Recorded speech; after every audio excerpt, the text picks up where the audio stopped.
j'ai le plaisir d'accueillir avec nous le professeur Gilles Foucras. Donc, pour ceux qui ne le connaissent pas, professeur Gilles Foucras est diplômé de l'École nationale vétérinaire de Toulouse. Donc, il est également professeur de pathologie des ruminants à l'ENVT et il est responsable de l'unité d'enseignement de médecine individuelle. C'est également un diplomate du Collège européen de gestion de la santé des bovins. Il a fait son doctorat en immunologie, complété d'un stage postdoctoral au laboratoire d'immunologie aux États-Unis, de la NIH. Il est responsable d'une équipe de recherche au sein de l'UMR à l'INRAE, donc interaction hôte-agent pathogène. Ses travaux portent sur l'immunité anti-infectieuse chez les ruminants, en particulier la vaccination contre les maladies respiratoires des jeunes bovins et les mammifères. Merci de cette introduction. Bonjour à toutes et à tous. Donc, effectivement, le titre de ma présentation aujourd'hui concernera les virus respiratoires et comment, par la vaccination, on peut protéger les bovins contre ces infections. Donc, après les déclarations habituelles de conflit d'intérêt, il faut dire qu'il n'y a justement pas de conflit d'intérêt à déclarer. Les maladies respiratoires dues aux infections virales, elles sont très fréquentes. On sait, grâce aux sondages sérologiques, que plus de la moitié des veaux développent des anticorps contre les virus respiratoires avant l'âge de 1 an. Et à l'échelle de la population bovine, ce sont plus de 80% des bovins qui sont, à un moment donné, porteurs d'anticorps vis-à-vis des principaux agents respiratoires. On sait aussi que ces infections, elles sont très fréquentes et dans le troupeau dans lequel a eu lieu un épisode respiratoire d'origine virale, il est fréquent de voir réapparaître au bout de 2-3 ans, probablement lorsque l'immunité s'amenuise, un nouvel épisode et ainsi au cours du temps. Donc aujourd'hui, je vous parlerai de la pathogénie de l'infection et des mécanismes immunitaires qui protègent vis-à-vis du virus respiratoire syncytial bovin, du BRSV, ainsi que les moyens de prévention par la vaccination. Donc, les infections par les virus respiratoires, les deux principaux étant le virus respiratoire syncytial et le parainfluenza 3, BPI 3V, ainsi que le coronavirus bovin, conduisent à l'apparition de formes cliniques dont la sévérité varie. Quelquefois même, l'infection est asymptomatique, mais dans une proportion relativement forte de cas, les signes sont modérés à sévères. Donc, les signes généraux, ils sont assez banals. C'est la présence d'une hyperthermie qui est souvent assez élevée, supérieure à 40 degrés Celsius. C'est un bon moyen de détecter les animaux infectés. Mais cette hyperthermie, elle est fugace, c'est-à-dire qu'au bout de quelques heures, de 12 à 24 heures, elle disparaît. En tout cas, elle s'amenuise très significativement. Donc, l'abattement et l'anorexie sont associés et d'intensité variable. Les signes respiratoires, au final, lors d'infection par des virus respiratoires, elle est peu spécifique. Outre la toux, qui est un signe d'appel fréquent en élevage de la présence d'un épisode respiratoire en cours, on constate la présence d'un jetage mucoïde, d'une polypnée, d'une dyspnée surtout, et à l'auscultation, outre le renforcement des bruits respiratoires, on va constater la présence de sifflements et quelquefois de crépitements. Donc, ces signes respiratoires, ils sont finalement assez peu spécifiques des infections virales et tout agent pathogène, y compris des bactéries, sont susceptibles de le provoquer. Les signes lésionnels sont, eux, par contre, beaucoup plus spécifiques lorsqu'il s'agit d'une infection virale. Donc, les principaux signes de la pneumonie broncho-interstitielle sont une densification qui reste modérée. Elle est beaucoup plus faible que lors d'une intervention de bactéries comme les passerelles. La couleur est généralement rouge sombre, en particulier en regard des foyers lésionnels. Et à la coupe, on constate un aspect luisant, humide, en plus de la présence, comme c'est indiqué ici, sur cette image, la présence de mucopus qui sourd à l'endroit des bronches et des bronchures. Donc, ces signes-là sont les signes caractéristiques d'une pneumonie broncho-interstitielle, à quoi s'ajoute une hypertrophie des nœuds lymphatiques régionaux, donc les fameux trachéobronchiques et le nœud lymphatique médiastinal qui généralement présentent une hypertrophie légère et une réaction, elle aussi, légère. Je vous rappelle que l'emphysème, qui a longtemps été associé à ces infections, a une valeur diagnostique nulle. En fait, l'emphysème, il correspond à l'emprisonnement d'air au sein des voies respiratoires à la suite d'une obstruction par du matériel situé dans les voies aériennes, mais ce n'est pas une lésion caractéristique des infections virales. Donc, la pathogénie, généralement, ces signes cliniques et ce tableau lésionnel, il survient après une incubation de 4 à 5 jours. C'est à peu près le délai moyen d'incubation qui est nécessaire au virus pour se répliquer dans les voies respiratoires. On sait dans des conditions expérimentales, et si on utilise des moyens assez sensibles pour détecter ces virus, comme par exemple la PCR quantitative ou l'isolement en culture, et la PCR est beaucoup plus sensible que la culture cellulaire pour mettre en évidence ces virus, c'est qu'on peut détecter ces virus dans les cavités nasales, mais aussi les voies respiratoires plus profondes comme la trachée et les bronches, jusqu'à un délai de 10 jours. Il y a des descriptions en utilisant la PCR quantitative qui montrent que le virus peut être détecté jusqu'à 18 jours après l'inoculation. Donc, on a une certaine période de latence de la présence de ces infections qui va permettre à l'animal de les excréter dans le milieu extérieur et donc d'infecter les congénères. En matière de tropisme cellulaire, ces virus, ils infectent préférentiellement les cellules de l'appareil respiratoire, notamment les cellules épithéliales ciliées. Et si on prend l'exemple du virus respiratoire syncytial, ce sont en particulier les pneumocytes et certains pneumocytes, les pneumocytes de type 2, qui sont infectés. Le virus, il a aussi la capacité d'infecter des cellules du système immunitaire, comme les macrophages et des lymphocytes, notamment les lymphocytes B, avec comme conséquence une activation et la production de certains médiateurs immunitaires inflammatoires, comme on va le voir juste après. Donc, un virus respiratoire, en matière d'effet pathogène, il a essentiellement 2 mécanismes d'action. Le premier mécanisme d'action, c'est du fait de l'infection des pneumocytes, un effet lytique sur ces cellules qui est le point de départ d'une réponse inflammatoire. Donc, la lyse des cellules épithéliales va mettre en contact les tissus sous-jacents avec la lumière alvéolaire ou bronchique à l'origine d'une bronchiolite. Donc, il y a bien une inflammation qui est nécrosante par l'action cytolytique sur les cellules et elle est obstructive par le matériel qui est produit, à la fois les débris cellulaires qui sont éliminés et le matériel inflammatoire qui progressivement s'accumule dans l'appareil respiratoire, dans la lumière respiratoire. Il y a aussi, je vous l'ai dit, la capacité de ces virus à infecter les macrophages. Donc, cette infection va activer le macrophage pour lui faire produire un certain nombre de médiateurs inflammatoires.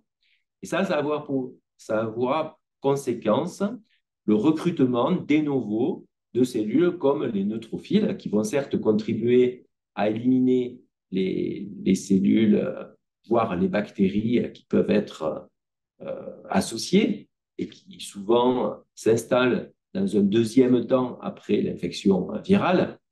Mais ces neutrophiles, ils vont aussi se liser et contribuer à l'accumulation de matériel obstructif et à créer, par la libération d'un certain nombre de facteurs qu'ils contiennent, contribuer à l'inflammation. Donc, les macrophages activés libèrent ou produisent des médiateurs de l'inflammation, donc comme les leucotriènes, les prostaglandines, mais aussi de l'histamine. Et l'ensemble va contribuer à une diminution des défenses cellulaires qui sont de ce fait altérées. Donc ça, c'est un mécanisme qui est assez commun à la plupart des virus respiratoires. Pour le virus respiratoire syncytial, en particulier, ça n'est pas décrit pour les autres virus respiratoires, on a des phénomènes immunopathologiques qui ne sont pas totalement compris. Donc souvent, les signes cliniques évoluent de façon biphasique, c'est-à-dire qu'après la première phase aiguë, qui évolue sur moins d'une semaine, on a une réactivation des signes, une aggravation des signes, avec une deuxième phase qui souvent est plus sévère que la première. Par ailleurs, les troubles respiratoires liés à l'infection par le virus respiratoire syncytial apparaissent quelquefois alors que l'animal est déjà porteur d'anticorps d'origine maternelle qu'il a reçus via le colostrum, ce qui fait dire que ces anticorps, ils ont peut-être aussi la capacité, via l'activation du complément, à contribuer à l'apparition de mécanismes, de phénomènes d'hypersensibilité, et en particulier une hypersensibilité de type 3. Et en témoignent les lésions microscopiques pulmonaires qui sont observées sur ces cas, alors, qui durent relativement longtemps, c'est souvent après 8-10 jours d'évolution, et où on constate soit des lésions qui sont plus sévères que la durée de l'évolution clinique, ce qui suggère qu'il y a d'autres mécanismes que la seule infection virale qui participent à l'aggravation des lésions pulmonaires et aux signes cliniques, et aussi l'extension des lésions qui est très marquée. Et puis, c'est pour rappel, on sait que le virus respiratoire syncytial est un virus qui est susceptible de provoquer des mécanismes d'hypersensibilité. Et ça, pour rappel, c'était l'observation qui avait été faite avec des essais vaccins, alors qui sont maintenant relativement anciens chez l'homme, où un virus inactivé par le formol et adjuvé à la lung conduisait à une aggravation des signes lors de l'infection chez l'enfant. Et ça, c'était lié à un profil de réponse de type 2 et le recrutement d'éosinophiles dans les tissus, comme on peut exceptionnellement, mais ce n'est pas rare, le voir chez des veaux avec une évolution clinique un peu longue après l'infection par le virus respiratoire syncytial.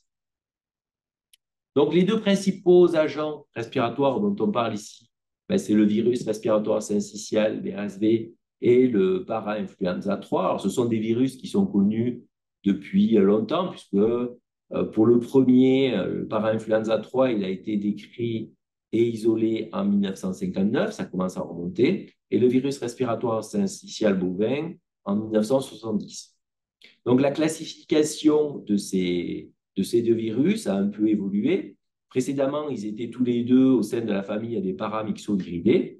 Et plus récemment, depuis 2016, en fait, ils appartiennent à des familles strictement différentes, puisque le para-influenza 3 appartient à la famille des paramyxoviridés et au genre respirovirus. Et en fait, plutôt que para-influenza bovin de type 3, BPIV3, on devrait plutôt parler de respirovirus 3, alors que le virus respiratoire syncytial, le BRSV, appartient à la famille des pneumoviridés et au genre orthopneumovirus. Donc, même si ce sont, comme on va le voir, des virus qui partagent pas mal de similitudes dans leur structure et leur organisation, en fait, ce sont des virus assez différents. Ces virus, ils existent certes chez les bovins, comme je viens de le dire, mais aussi dans les autres espèces. Et notamment, on sait que le virus respiratoire syncytial est assez commun chez l'homme. C'est l'agent de la bronchiolite du nouveau-né, maladie très commune du jeune enfant et pour lesquelles, on pourra en reparler un peu plus tard, il y a des évolutions récentes en matière de vaccination. Chez les petits ruminants, ça existe aussi, que ce soit le para-influenza 3, le virus respiratoire syncytial, et ce sont des virus qui sont également très proches du pneumovirus de la souris et quelquefois utilisés comme modèle de ces infections respiratoires. Alors, je dis qu'ils partageaient pas mal de similitudes. Ben, si vous voyez sur ce cartoon, en fait, les deux virus ont une organisation qui est très similaire et on retrouve un certain nombre de protéines qui ont des fonctions peut-être pas communes, mais partagées, puisque leur séquence est en fait différente. Et il y a deux protéines, comme je vais le décrire maintenant, qui ont un rôle majeur. C'est la protéine F, protéine de fusion, et puis la protéine G, qui, chez le parainfluenza 3, porte le nom d'hémagglutinine neuraminidase, comme chez les virus influenza.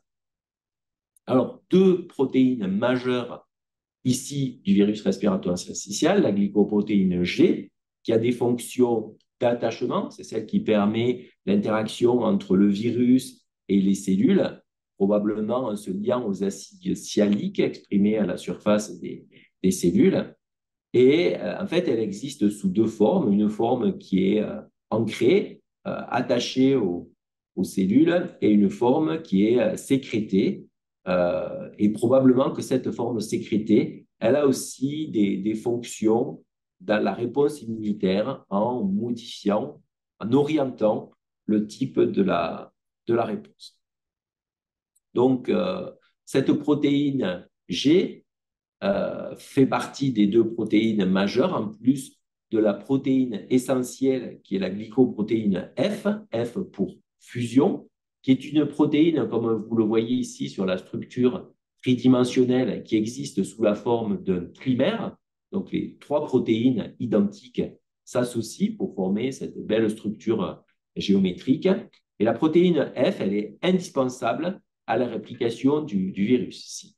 Si elle est délétée, le virus ne peut plus se répliquer parce qu'elle a le rôle essentiel de permettre la fusion entre l'enveloppe virale et la membrane cellulaire et donc permettre l'entrée dans la cellule en association avec la protéine SH. Cette protéine, elle a aussi comme autre particularité de favoriser la fusion des membranes des cellules infectées entre elles, également avec les cellules non infectées. Et c'est ce qui, en culture cellulaire, est à l'origine de la formation des syncytia, c'est-à-dire l'apparition de grandes cellules, et donc au microscope, la formation de larges espaces vides qui correspondent à ces grandes cellules fusion. Alors ces virus, ce sont des virus ARN, et donc, ils sont susceptibles d'une certaine variabilité et d'une évolution au cours du temps. Alors, pour le parainfluenza 3, cette variabilité génétique, elle est beaucoup plus faible que le virus respiratoire syncytial, pour lequel il y a toujours eu pas mal d'interrogations, de questionnements. En fait, le parainfluenza 3, il existe deux génotypes dominants. Un génotype C qui est probablement le plus fréquent. C'est un génotype qui a été identifié d'abord en Chine et qui a progressivement colonisé vers l'ouest. Ça nous rappelle des choses. Et puis, il y a un génotype A qui est un peu moins fréquent et enfin un génotype B. Par contre, au-delà de la variabilité génétique, ce qui est plus intéressant, c'est la variabilité antigénique. Et en fait, elle a été assez peu étudiée pour le BPI3V. Il n'y a pas d'informations sur les protéines majeures que sont la F ou la neuraminidase et hémagglutinine. Et des études de séroneutralisation entre sérum et isolat laisse penser qu'il existe des différences suffisamment grandes pour de l'échappement viral. Alors, le cartoon suivant, enfin la vue suivante vous présente un arbre phylogénétique sur le génome entier qui a été récemment publié par mes collègues à Toulouse et qui regroupe un certain nombre de souches ou d'isolats terrains de virus BPI3. Et vous voyez que le groupe C présente une très forte identité. On retrouve dans ce groupe C la présence de virus correspondant aux souches vaccinales sur des vaccins actuellement commercialisés en France et en Europe, alors que pour le génotype A, il existe une différence du point de vue génétique, puisque les deux groupes ne partagent qu'un peu moins de 75% de la séquence. Alors, cette analyse, elle a l'inconvénient d'avoir été faite à l'échelle du génome tout entier, et il aurait été plus intéressant, plus pertinent de se focaliser sur les gènes d'intérêt, en particulier la F, puisque c'est pour le BV3, comme on va le voir maintenant pour le RSV, une cible majeure de la réponse immunitaire. Donc, pour les isolats de BRSV, là, la variabilité génétique existe et elle a été bien décrite sur les cibles majeures du virus, notamment les protéines G, F et N, dont on sait qu'elles sont variables. Cependant, par rapport au virus respiratoire syncytial humain, où la variabilité entre les sous-groupes génétiques est majeure, somme toute, pour le virus respiratoire syncytial bovin, il existe une grande parenté génétique, puisque vous voyez qu'on est de l'ordre de 88 à 100% d'identité. Donc, il y a relativement peu de variabilité par rapport au virus respiratoire syncytial humain. Donc, on ne peut pas faire un parallèle entre les deux virus. La variabilité génétique du virus respiratoire syncytial bovin est bien moindre. Il existe cependant différents groupes génétiques. Donc d'abord, 6 avaient été décrits, puis maintenant on sait qu'il y a 7 groupes génétiques. Et cette variabilité génétique, elle se traduit effectivement par une variabilité antigénique avec essentiellement 4 grands groupes antigéniques. Donc, ça a été bien étudié par quelques auteurs, dont Balarché en 2000, qui ont décrit la variabilité tout d'abord de la protéine G. Et on voit qu'il y a un agencement entre les groupes, grosso modo, en fonction du temps et en fonction de l'origine géographique des isolats. Donc, il y a une certaine séquestration, mais elle n'est pas stricte, puisqu'il y a des échanges, des transferts de virus entre régions géographiques à l'échelle mondiale, si bien qu'on arrive à des mélanges de virus à l'échelle de la planète. Donc, cette analyse, elle a été faite plus récemment à partir d'isolats en Italie, voilà, un pays voisin de la Belgique et de la France, et on voit qu'il y a une relative stabilité de cette protéine. Vous voyez que la variabilité pour la protéine G est somme toute assez grande et elle existe dans certaines sous-régions de la protéine G, en particulier les zones qui sont responsables de la formation tridimensionnelle de la protéine. Si maintenant on s'intéresse à la protéine F, et vous allez voir un peu plus loin pourquoi j'insiste autant sur cette protéine F, vous voyez que cette fois-ci, la variabilité est beaucoup plus réduite. Donc, je pense que pour le virus respiratoire syncytial, et du fait de l'importance de la protéine F, il n'y a pas de préoccupation majeure à avoir sur une variabilité antigénique entre les isolats et aussi entre les isolats et les souches vaccinales.